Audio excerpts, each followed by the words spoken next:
This podcast is for informational purposes only and should not be considered medical or health advice. This podcast is not intended to replace professional medical advice, nor have the statements been evaluated by the US FDA or similar international bodies. We are not responsible for any losses, damages, or liabilities that may arise from the use of information shared during this podcast. The views expressed in this podcast may not be those of the host. Greetings, health and human enthusiasts, and welcome to the Regaining Health and Humanity podcast. I'm your trusted guide, Dr. Scott Johnson, and I'm both humbled and thrilled that you've chosen to join me on this fearless pursuit of knowledge and inspiration. My mission is to elevate your well-being naturally, arming you with evidence-based insights, revolutionary breakthroughs, and impactful health tactics. But that's not all. Together, we'll dive deep into the mysterious realms of human existence, unraveling the secrets of what makes us truly thrive. This podcast isn't just about information. It's a catalyst for change.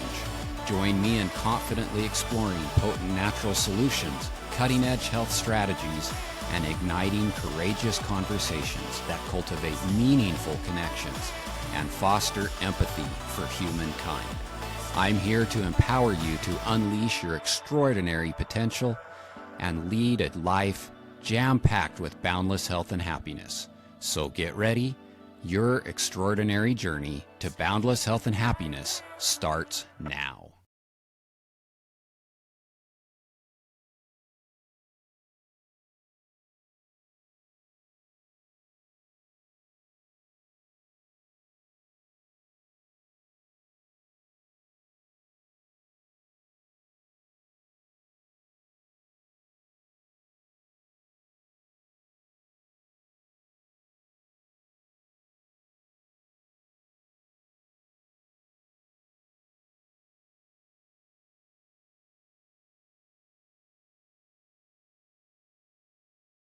Welcome, listeners. I'm so glad you decided to join with us today on the podcast. Today, I have another great guest, as always. I know I say that every time, but I feel like I have been able to get some great guests that have good information that can really help us to improve our health. So today, I have Samuel Moore. Samuel Moore grew up in Virginia, where he earned his Bachelor of Science degree from James Madison University after working on research projects in polymer synthesis, catalyst synthesis for vanilla production, and applied photophysics for environment-sensitive remote chemosensor polymer beads. So I know that's a mouthful, but he'll get it all explained for you. He earned his Master of Science from Iowa State University in 2014, where he specialized in starch and carbohydrate chemistry and developed food products as a founder of the food product development team for ISU. He worked for 7 years as an analytical chemist, working with a wide array of herbs, nutritional supplements, and essential oils. He currently works as a senior research scientist and statistician for the largest essential oil company in the world. Samuel's graduate studies were in the area of dietary fiber analysis, methods, and how various enzymes associated with digestion attack starch granules, and how differences in their mechanisms and geometry can influence the results of a dietary fiber analysis. His work was especially focused on how different dietary fiber analysis methods can under or over-report apparent dietary fiber content in certain types of starches, which can potentially lead to confusion for the consumer. And I'll add that he has a brilliant mind because I get to work with him quite regularly. So it's a pleasure to leverage his expertise on the podcast today. Welcome, Samuel.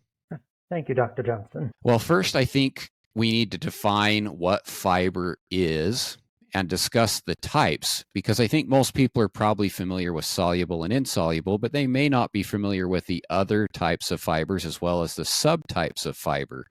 Will you explain these and how these types and subtypes affect the benefits that these fibers provide based on their structure and features? Oh, most certainly. This is something that's in our cultural consciousness, I think, and it has been for a long time. But tends to be a bit vague because nutrition often isn't taught very well. Hmm. I think people have a vague idea of fiber as just being sort of roughage that helps you, well, move things along the digestive tract, so to Right. speak, but it's a much more precise functional definition than that. Dietary fiber is any carbohydrate that makes it intact through your small intestine and actually gets to your large intestine. That covers every single type of dietary fiber. It's what happens to them after that that creates the subtypes. Right. And when we're talking about a carbohydrate, I want to be precise here and sort of put a magnifying glass on it because we're not talking about whole foods at this juncture. We're talking Hmm. about the actual chemical structures. A carbohydrate is any molecule that has almost a 1-to-1 ratio of carbon to oxygen. These are the sugars and everything that the sugars make up.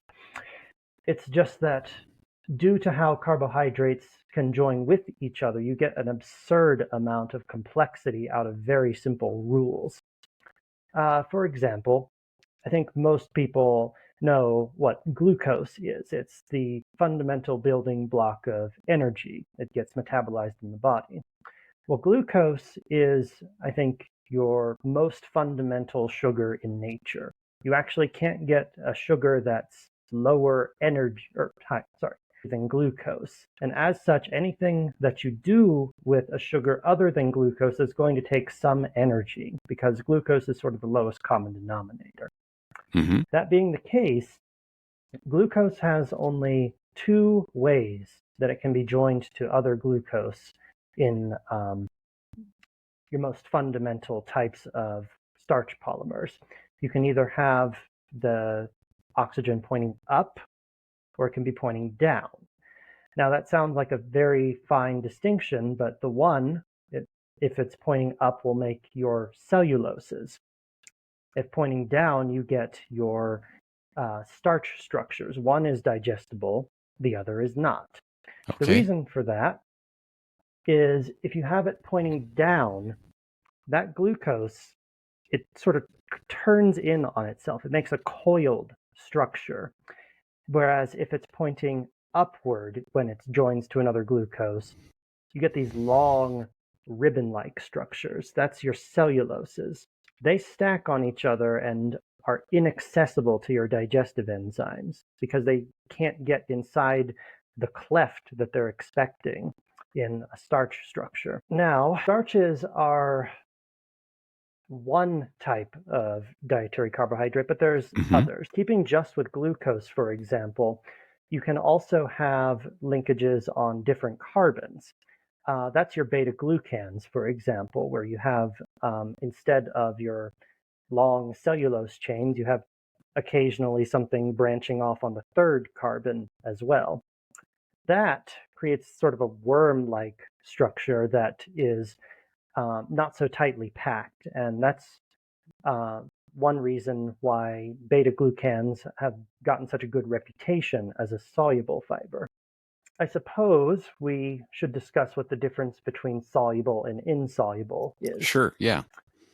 Soluble fiber and insoluble fiber, I think, are a little bit of a misnomer. Really, we're talking about fibers that are fermentable or not fermentable. They Hmm. make it to your large intestine, and your bacteria, your gut microbiome, can either break them down and produce useful products, or it can't. The first is your soluble fibers. Insoluble fibers are the second type, and they're both necessary, but one is more useful than the other, so to speak, for the health of the human organism. Now, starches, you don't normally think of them as being dietary fiber. How can that be something that makes it to your large intestine? It was only in the 80s that we discovered this, but there is a fraction of starch that can survive through your small intestine to the Hmm. large intestine, and we call these the types of resistant starch. There's four, maybe five. I'll explain what the fifth one is, and there's a little bit of controversy about that. The first is RS1, and it's your physically inaccessible starch. These are starches that are inside like cooked beans and such so that your enzymes don't get there. It's what you see on the other end coming out. It's not very useful. RS type 2 are whole starch granules.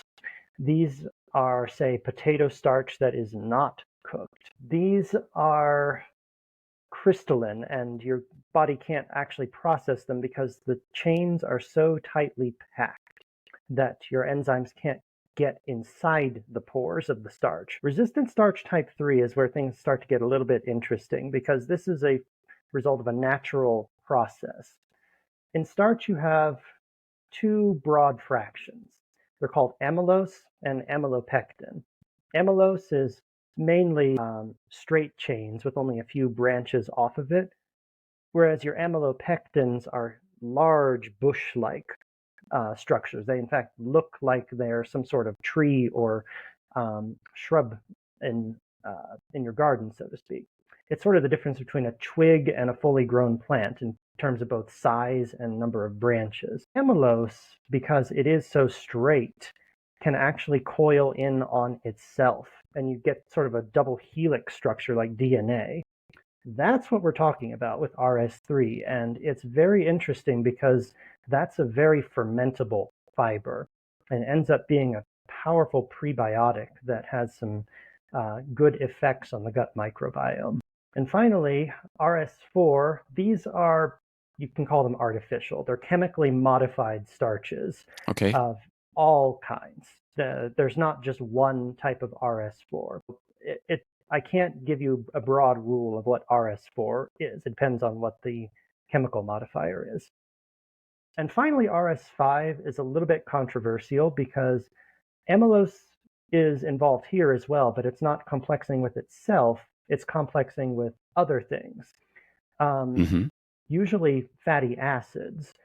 But instead of a double helix, it's a single helix. So you get this coil around a hydrophobic molecule, which can make it inaccessible to digestive enzymes, but starch scientists are not entirely sure if it can be legitimately called a separate type of RS. Okay. Gut health has become so important. And as we explore things like the gut microbiome and gut integrity, more and more we're finding that health begins and ends in the gut. And so starches and fibers can play a really important role in this. Can you discuss the ways in which both resistant starch and soluble fiber modulate gut health through some various mechanisms? Absolutely. Well, as I said, you do want a mixture of all sorts of fibers. Usually about 2-to-1 insoluble to soluble is a good target because they're useful for different things. One is for gut motility. It absorbs water. It helps move waste products along. And the other is to feed your microbiome. If you get an overbalance of one, you can get a perturbation of the entire system. In order to sort of maximize your investment in soluble fibers, I think there are 4 that I would focus on to get the most profound effects based on just everything that I've read. First is RS type 3, your retrograded starch. The second is arabinoxylans, which are a type of smaller dietary fiber that's often found in whole grains. The third is inulin, which is available as a supplement, but is also in like Jerusalem artichokes or even chicory. And the fourth might surprise you. Guar gum has been shown to have some very good benefits. Now, these 4, they have slightly different mechanisms. But they tend to point in the same direction, namely increasing the abundance of certain bacterial families. I'm thinking of Lactobacillus, Bacteroides, and Akkermansia. Great. They're also pretty low impact as far as causing gastrointestinal discomfort, which I know is a concern if you are taking a dietary fiber supplement. But they tend to ferment differently, so I'll try to discuss what the differences are. So resistant starch type 3 is going to be the most prevalent in foods naturally. This is because it is the result of just cooking starch and letting it stale naturally. In fact, you'll get some resistant starch type 3 in bread because it's the direct result of that. Um, and it's the most fermentable dietary fiber out there, really, because it's pretty well universally able to be attacked by gut bacteria. As such, it has a kind of a broad spectrum benefit for the entire biome. Arabinoxylans are a little more targeted. They tend to increase bifidobacteria and Okay. seem to have an immediate impact on the tight junctions in the gut. They help to close up that permeability that can sometimes accrue. Which is a Um, great benefit. mhm. They're not the most fermentable themselves to the end products that you want, but they are a useful adjunct. Um, Inulin and guar gum are interesting because even though they're quite different, inulin's a polyfructan, so a polymer of fructose, and guar gum is a polymer mostly of galactose. Both of those sugars, because they do require a bit of an energy investment by certain bacteria, they increase those bacteria that are inefficient in just the right way, and they Hmm. maximize the butyrate that you can produce out of dietary fibers. Um, they also can't be used alone because they do have some lower tolerance thresholds. You take a teaspoon of guar gum and call me in the morning, and you'll be moaning. I bet. I'd say the least useful supplements would be bran supplements and cellulose itself. Bran is classic, but it's just the research isn't as focused in terms of the benefits that it provides. It provides a lot of insoluble fiber for the soluble that you get.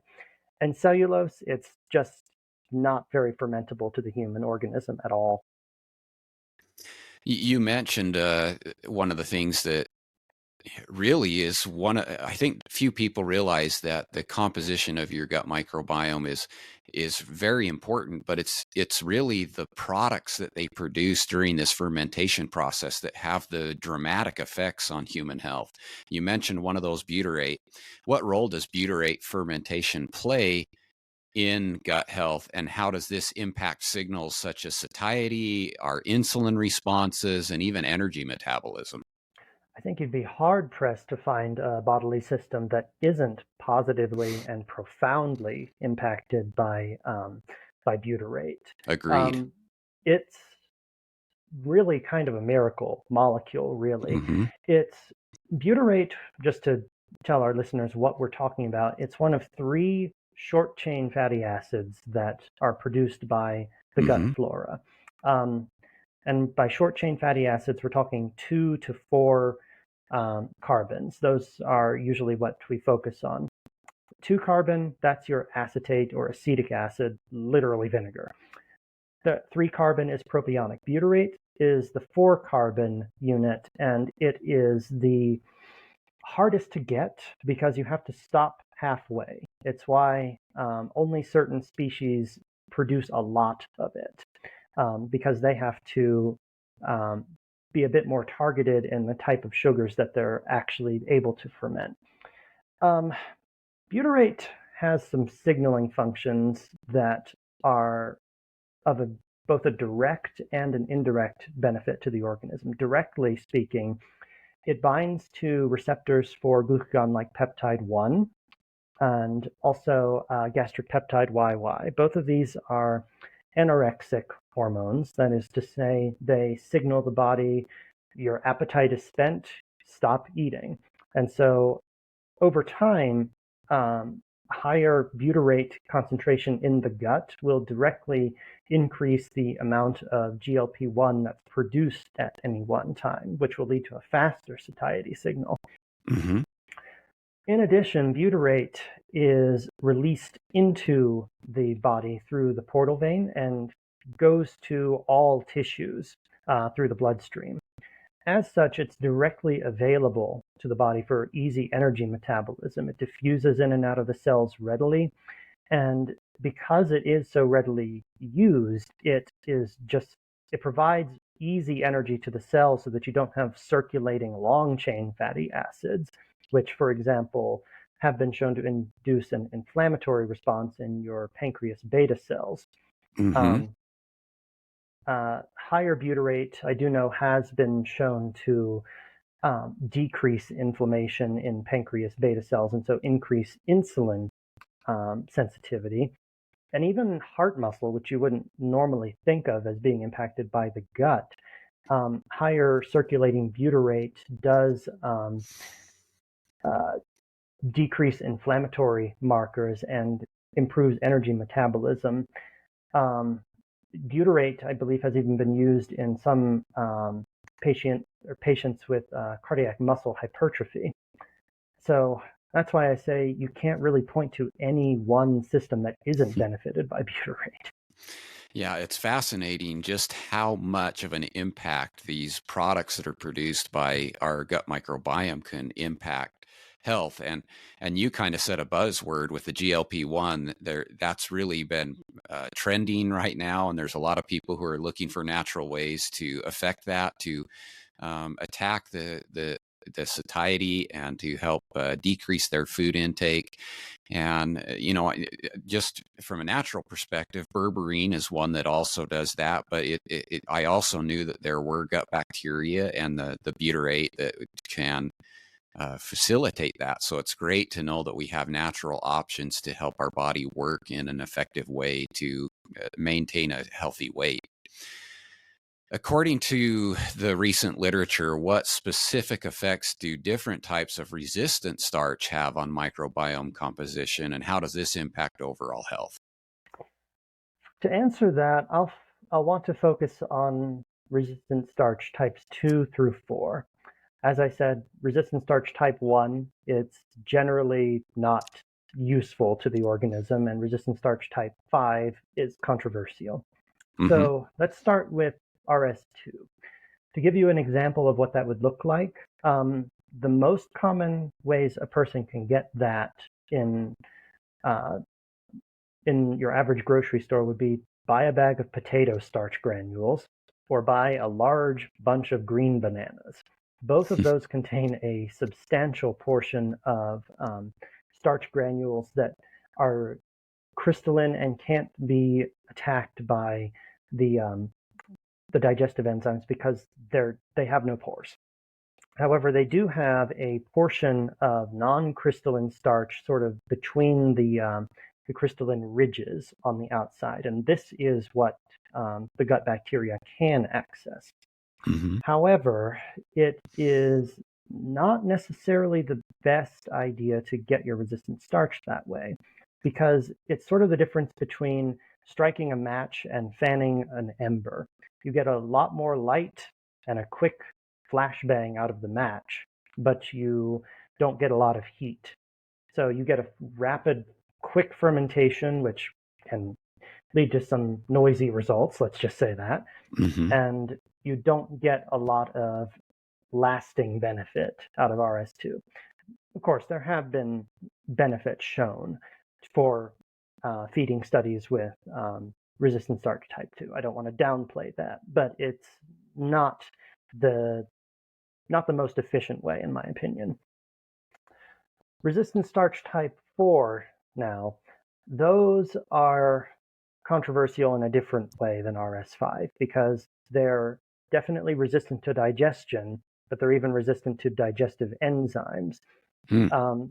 The type that I worked with was cross-phosphorylated starch, which is, if you overdo it, so resistant that it can't be penetrated by the gut flora at all. Oh, okay. And you can't even cook it properly because it won't swell.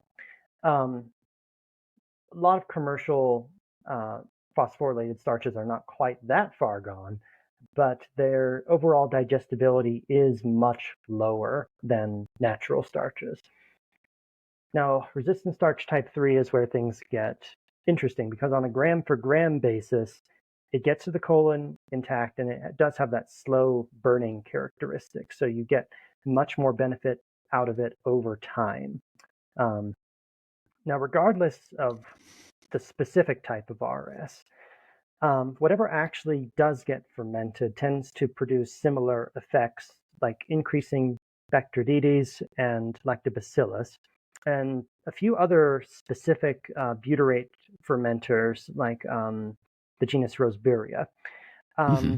Now, because RS3 is so readily fermentable, it tends to also increase the diversity of the species that are present within these genuses, which is useful because a greater microbial diversity does help to prevent colonization of pathogens like E. coli or C. diff.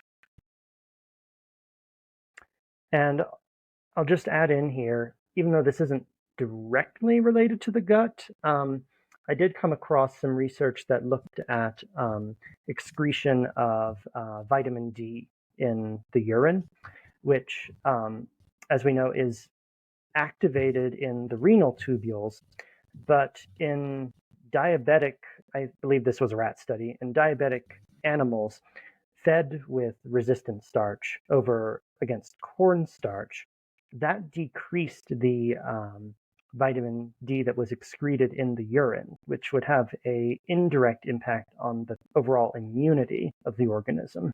Mm-hmm. Interesting. So I guess the big question becomes then, how can people incorporate resistant starches into their diet to get these health benefits that we've been talking about, and what should they aim for as far as the amount to take in order to maximize their results? Let's see. I think if you're aiming to get your resistant starch through natural means, probably the best way is to not focus on the resistant starch content itself to the exclusion of other factors. Because Mm-hmm. resistant starch is always going to occur in the presence of other starches. We're talking about staple foods here. As such, what I would say is make sure that you're trying to get it in a vehicle that isn't going to cause other problems, like spiking your blood sugar. So the glycemic index, which is a ratio of how much a food will spike your blood sugar compared to usually white sugar as the standard, as 100. It can be a really good way to sort of modulate that. One rule of thumb I like to use if I'm looking at a food is look at the dietary fiber content, and on a, say, a percentage basis, and you look at the glycemic index of that food relative um, to white sugar. What you want to do is see how effective that um, dietary fiber is in terms of giving you health benefits. So the way I do that is I divide um, that standard 100 by the glycemic index. I take the logarithm of that, and then I multiply that by the fiber content. The reason I do that is I want to see how efficient the alpha amylases in the intestine are at actually breaking that down, because the closer the points that they can access are, the faster it's going to break down that starch and the more it's going to spike your blood sugar.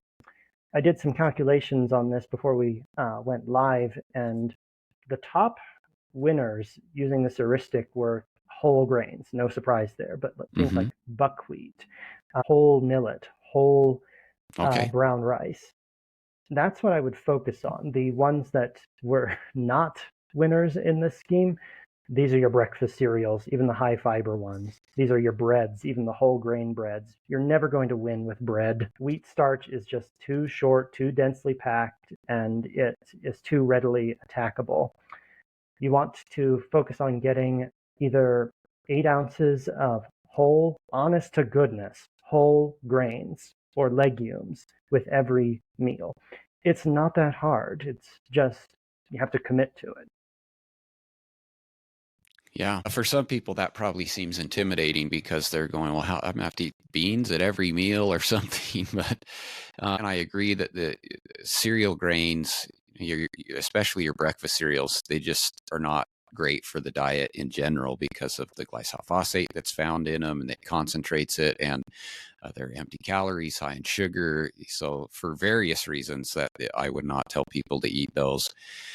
In the information age that we live in, it's really easy for bad information and myths to spread like wildfire, especially when a notable influencer or sometimes even a credible source shares that information.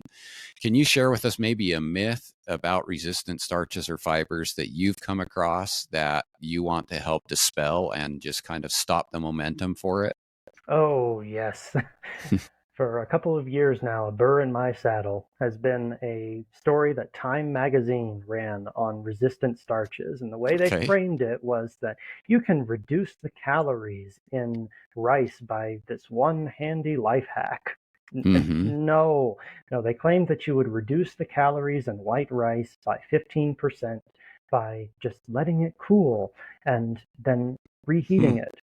That's a Okay. terrible idea. Reheated rice syndrome is a thing, people. You'll get food poisoning doing that. Hmm. But just on a higher level view, that's not going to reduce the overall calories. That's just going to reduce the digestion rate.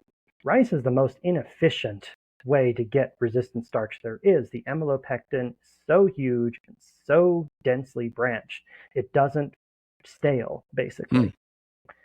So that's one of them. And the other big myth is that you don't need it. There's a lot of trending diets out there that go super low carb or no carb. Uh, I don't think that they work at all. I think they have very serious long term hazards. I can't see how this is a good idea long term. Okay. Are there any final emerging trends or findings in the field of fiber and resistant starch that our listeners should be aware of? Well, trendy isn't something that happens in this field too much, but I have seen some interesting things that are related to the um, RS type 5 phenomenon, where the amylose complexes some larger molecule. The first is using that to complex things like beta carotene as a delivery mechanism via the ingested route. In addition, there are some groups out there that are looking at complexing essential oil components like linalool, menthol. They're doing it mainly for flavoring purposes, Hmm. but much like cyclodextrin, that could potentially help to deliver these components to the large intestine. I've also seen some research from groups that are looking at potato fiber, which is normally a waste product from potato processing, used as a way to protect probiotics to the large intestine. So there's some interesting things going on out there. Yeah, I'm glad you mentioned that potato starch research with probiotics, because that was really when I ran into that research years ago. I thought, man, this is really interesting, and maybe a new delivery method or a new way to improve our gut microbiome. And so I'm glad that people are studying these things so that we can really put a greater emphasis on our gut health and helping improve overall health because of that gut health that happens. So I really appreciate you taking your time today, Samuel, and being on the podcast and sharing with the listeners about fiber. I think there's a lot of nuggets in there that people can extract and start implementing immediately to improve their health. So thanks so much for being on. Thank you. It was my pleasure. Thank you for investing your precious time with us today. I trust you've uncovered valuable insights to elevate your health and enhance your quality of life. If you're hungry for more evidence-based wisdom to transform your well-being, I invite you to check out my 20-plus books, all waiting to be explored on my website, authorscott.com. Don't miss out on the chance to supercharge your knowledge. Please share, like, and subscribe to be part of the movement revolutionizing lives. In a world drowning in noise and endless information, your share can be the beacon that guides others to a better life. Together, Let's make a difference by amplifying the life-changing knowledge you've gained today. Until next time, here's to your journey to boundless health and unbridled happiness.